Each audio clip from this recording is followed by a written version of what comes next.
토요 묵상 말씀은 열왕기하 18장 17절에서 37절입니다. 아수르 왕이 다르단과 랍사리스와 랍사게로 하여금 대군을 거느리고 라기스에서부터 예루살렘으로 가서 히스기야 왕을 치게 하매 그들이 예루살렘으로 올라가니라. 그들이 올라가서 윗못 수도 곁 곧 세탁자의 밭에 있는 큰 길에 이르러 서니라. 그들이 왕을 부르매 힐기야의 아들로서 왕궁의 책임자인 엘리야김과 서기관 셈나와 아삽의 아들 사관 요아가 그에게 나가니 랍사게가 그들에게 이르되 너희는 히스기야에게 말하라. 대왕 아스루 왕의 말씀이 내가 의뢰하는 이 의뢰가 무엇이냐. 내가 싸울 만한 계교와 용력이 있다고 한다마는 이는 입에 붙은 말뿐이라. 내가 이제 누구를 의뢰하고 나를 반역하였느냐. 이제 내가 너를 위하여 저 상한 갈대 지팡이 애굽을 의뢰하도다. 사람이 그것을 의지하면 그의 손에 찔려 들어갈지라. 애굽의 왕 바로는 그에게 의뢰하는 모든 자에게 이와 같으니라. 너희가 내게 이르기를 우리는 우리 하나님 여호와를 의뢰하노라 하리라마는 히스기야가 그들의 산당들과 제단을 제거하고 유다와 예루살렘 사람에게 명령하기를 예루살렘 이 제단 앞에서만 예배하라 하지 아니하였느냐 하셨나니 청하건대 이제 너는 내 주 아수르 왕과 내기하라. 내가 만일 말을 탈 사람을 낼 수 있다면 나는 내게 말 2,000마리를 주리라. 내가 어찌 내 주 신하 중 지극히 작은 지휘관 한 사람인들 물리치며 애굽을 의뢰하고 그 병거와 기병을 얻을 듯하냐. 내가 어찌 여호와의 뜻이 아니고야 이제 이곳을 멸하러 올라왔겠느냐.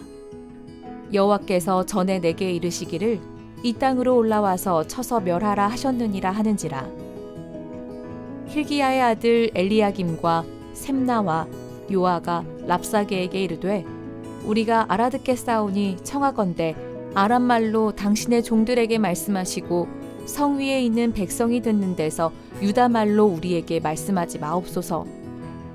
랍사게가 그에게 이르되 내 주께서 내 주와 내게만 이 말을 하라고 나를 보내신 것이냐.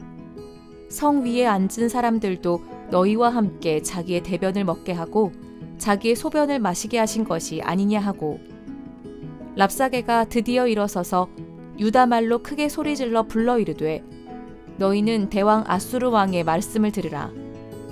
왕의 말씀이 너희는 히스기야에게 속지 말라. 그가 너희를 내 손에서 건져내지 못하리라.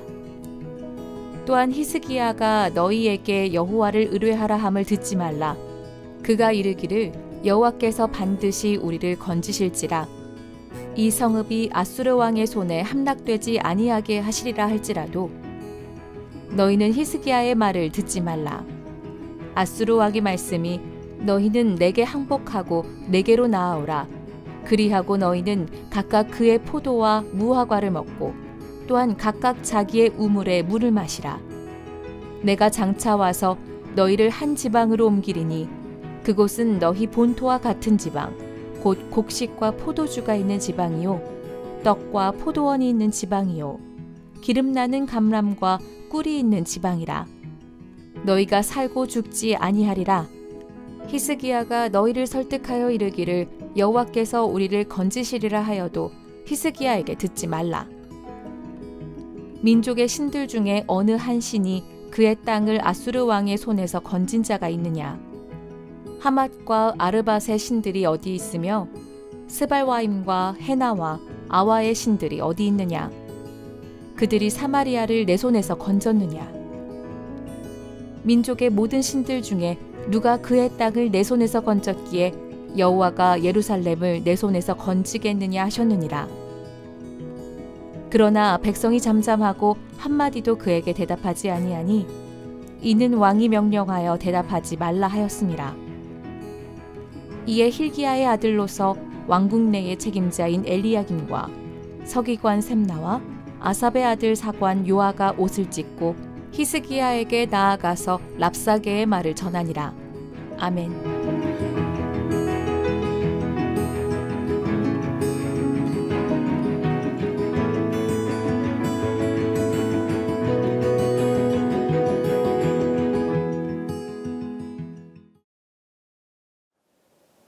오늘 말씀은 북이스라엘을 멸망시키시고 남유다까지 침공했던 아수르가 남유다에게 조공을 한 번 받고도 다시 한번 쳐들어오는 상황을 배경으로 하고 있습니다.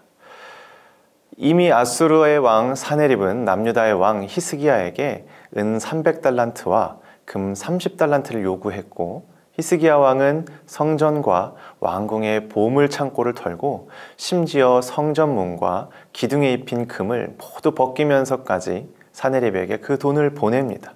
그만큼 절박한 상황이었던 것이죠. 이것이 16절까지의 상황이었는데 오늘 17절을 보니까 산헤립 왕은 조공을 받았음에도 불구하고 2차 침공을 하고 있는 것입니다.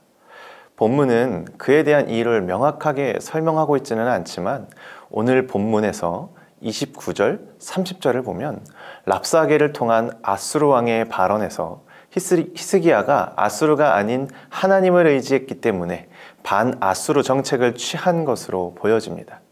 그래서 아수르의 사네립 왕은 조공을 받았음에도 불구하고 2차로 남유다를 침공하게 된 것이죠. 그들은 남유다의 수도인 예루살렘으로 곧장 진격했고 17절에서 윈못 수도 곁 곧 세탁자의 밭에 있는 큰 길이라고 불리는 예루살렘 성 밖에 있는 장소에 진을 칩니다. 그리고 남유다의 왕에게 나오라며 큰 소리를 치고 있는 상황입니다. 그러나 히스기야 왕은 직접 나오지 않고 고위 관리 3명인 엘리야김과 셈나와 요아를 내보내게 되죠. 19절부터 22절까지 아수르의 신하 랍사게는 아수르 왕 사네립의 말을 전합니다. 우리 19절에서 22절까지 읽어보도록 하겠습니다. 랍사게가 그들에게 이르되 너희는 히스기야에게 말하라. 대왕 아수르 왕의 말씀이 내가 의뢰하는 이 의뢰가 무엇이냐? 내가 싸울 만한 계교와 용력이 있다고 한다마는 이는 입에 붙은 말뿐이라. 내가 이제 누구를 의뢰하고 나를 반역하겠느냐? 이제 내가 너를 위하여 저 상한 갈대 지팡이 애굽을 의뢰하도다. 사람이 그것을 의지하면 그의 손에 찔려 들어갈지라. 애굽의 왕 바로는 그에게 의뢰하는 모든 자에게 이와 같으니라. 너희가 내게 이르기를 우리는 우리 하나님 여호와를 의뢰하노라 하리라마는 히스기야가 그들의 산당들과 제단을 제거하고 유다와 예루살렘 사람에게 명하기를 예루살렘 이 제단 앞에서만 예배하라 하지 아니하였느냐 하셨나니. 아멘. 랍사게는 19절에서 산헤립을 대왕 아수르 왕이라고 칭하며 유다의 왕 히스기야로 이름을 부르면서 종속의 관계임을 명시하고 조롱을 하고 있습니다. 도대체 너희가 뭘 믿고 그렇게 당당한 것이냐? 이미 한물간 애굽을 의지하는 것 같은데 애굽의 왕은 배반을 잘하는 왕이다. 히스기야는 우리 하나님 여호와만 의지한다고 하면서 다른 곳의 산당과 제단을 모두 파괴하고 예루살렘에서만 여호와를 숭배하게 만드는 이기적인 왕이 아니냐. 그러면서 이어서 랍사게는 유다가 아수르를 의지해야 하는 3가지 이유를 조롱하듯이 제시합니다. 첫 번째는 말 2,000마리를 줘도 탈만한 병사가 없고 너희는 아수르의 신하 한 명도 당해낼 수 없다며 유다가 가지고 있는 빈약한 군사력을 꼬집습니다. 그리고 두 번째는 썩은 동아줄 같은 애굽은 너희에게 싸울 만한 병거와 기병을 주지도 않을 것이라고 잘못된 외교 관계를 조롱하고요. 세 번째는 앞에 22절에 히스기야가 백성들의 여호와 숭배를 방해한 것을 지적하면서 25절에서는 여호와도 히스기야를 돕지 않을 것이고 오히려 우리에게 너희를 침공하여 멸망하게 시키셨다고 하며 유다의 종교를 조롱하고 있습니다. 그 자리에 있던 히스기야의 신하들은 우리 성의 백성들이 이 이야기를 듣고 동요될까 봐 염려하며 우리 공용어인 아람어도 알아들을 수 있으니 유다말로 하지 말아달라고 요청을 합니다. 하지만 랍사게는 오히려 모두가 자신이 하는 말들이 히스기야 왕만 들을 것이 아니라 어차피 반항하면 다 고립되어 죽게 될 모든 백성에게 해당되는 말이니까 더욱 당당하게 모두에게 이 말을 전한다고 이야기합니다. 그래서 28절에서 32절까지는 온 백성에게 들리도록 크게 전하는 말입니다.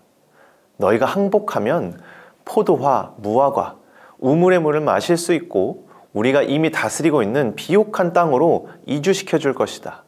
이미 사마리아가 멸망당한 것을 너희도 알고 있지 않느냐?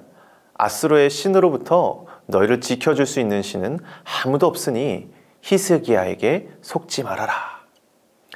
랍사게는 지금 조롱과 협박, 그리고 위협과 회유 등으로 심리전을 하고 있습니다. 그저 힘으로 굴복시키는 것이 아니라 힘의 차이를 보여주며 그들이 마음에서부터 굴복하도록 겁을 먹게 만드는 것이죠. 랍사게가 하는 말들은 전부 사실을 기반하고 있습니다. 단 하나님에 대한 오해만 빼면 말이죠. 하나님의 백성으로서 그분의 뜻대로 사는 것이 전부였던 히스기야와 그의 백성들에게도 이 현실의 거대한 적은 너무나도 두려웠을 것입니다. 히스기야도 그래서 어떻게든 아수르에게 멸망당하는 것을 막기 위해 모든 방법을 동원해서 조공을 바치기까지 했지만 그것으로 아수르의 욕심을 감당할 수는 없었던 것이죠. 실제로 랍사게의 말이 위협적이었는지 그 앞에 있던 히스기야의 신하들도 백성들이 이 말을 듣고 동요할까 봐 겁이 났습니다. 우리 신앙인들도 마찬가지입니다. 하나님의 백성으로 세상을 살아가지만 현실의 벽과 두려움 앞에서 작아지고 무너집니다. 그것이 세상의 조롱과 손가락질이 되었든 내 스스로의 욕심과 거룩하지 못한 죄인의 기질이 되었든 우리는 세상 앞에 자꾸만 작아집니다. 그리고 그리스도인으로서 세상의 죄악, 구별되지 못한 것들과 싸워 이겨내기보다는 그 두려움과 욕망 앞에 적당히 타협하며 살아가게 되는 것이죠. 그런데 오늘 유다 백성들이 어떻게 반응하는지를 봅시다. 저들은 랍사게의 말 앞에서 잠잠하고 한마디도 대답하지 않습니다. 왕이 그렇게 명령을 한 것이죠. 사실 이때에도 히스기야는 살아남기 위해 수로를 만들어내고 있었습니다. 밖에서부터 물이 성 안으로 흐르게 만들어서 장기적인 포위 공격에 대한 대비를 하고 있던 것이죠. 예루살렘으로 성지순례를 가보면 히스기야 터널이라고 하는 곳이 있습니다. 지하에 사람 1명 정도 지날 수 있는 긴 수로를 지나가게 되는데요. 지금은 물이 발목에서 허벅지 중간 정도 오는 물이 지나고 있는 수로더라고요. 수로를 지나는 내내 어둠에 대한 두려움보다는 살아남기 위해 긴 시간을 묵묵히 그리고 목숨 걸고 이 수로를 파냈었구나라는 생각이 들었습니다. 그만큼 수로는 작지만 길고 견고해 보였습니다. 그래서 히스기야는 랍사게의 어떤 협박과 위협에도 잠잠하고 침묵하고 대답하지 말라며 명령을 해둔 것입니다.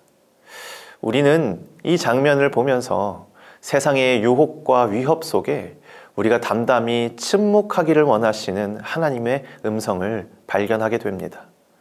세상은 끊임없이 우리를 공격합니다.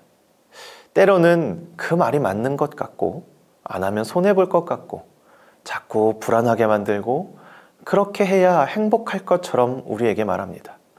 만약 유다 백성들이 랍사게가 이주시켜주겠다는 말과 잘 먹고 살게 해주겠다는 말을 듣고 항복을 했더라면 종처럼 부림받고 사람 취급 못 받다가 죽었을지도 모릅니다. 아수르는 그런 민족이었습니다. 그에 대해 히스기야는 잠잠히 침묵했습니다. 그러나 조용히 기도만 하고 하나님께 구하기만 한 것은 아니었죠. 협박과 조롱과 유혹으로부터 잠잠하면서도 하나님의 백성으로서 그분만 의지하면서도 살아남을 채비를 묵묵하게 해내고 있었고 랍사게의 한마디 한마디에 반응하지 않았던 것입니다. 오늘 여러분을 유혹하는 세상의 한마디는 무엇입니까? 그리고 그곳에서 여러분은 하나님의 백성으로서 살아내고자 어떤 채비를 하고 계십니까? 오늘도 말씀으로 하루를 시작하는 우리 성도 여러분, 세상의 주인은 하나님이시고 행복의 근원도 하나님이십니다. 그분의 백성으로서 세상을 살아내기 위해 유혹과 조롱과 공격에 반응하지 않고 오늘도 말씀과 기도로 경건한 채비를 하며 하루를 승리하는 여러분이 되시기를 간절히 소망합니다. 우리 함께 기도하도록 하겠습니다. 오늘 말씀을 기억하시면서 오늘도 세상의 유혹과 공격 앞에 넘어지지 않고 묵묵히 하나님만 바라며 경건한 모습으로 하나님의 백성으로서 내가 이 모든 상황들을 이겨내고 주님만 바라볼 수 있도록 우리 그렇게 간구하며 기도하도록 하겠습니다. 기도합니다. 살아계신 주님, 감사합니다. 오늘도 우리에게 귀한 은혜를 주시고 하나님의 성령으로서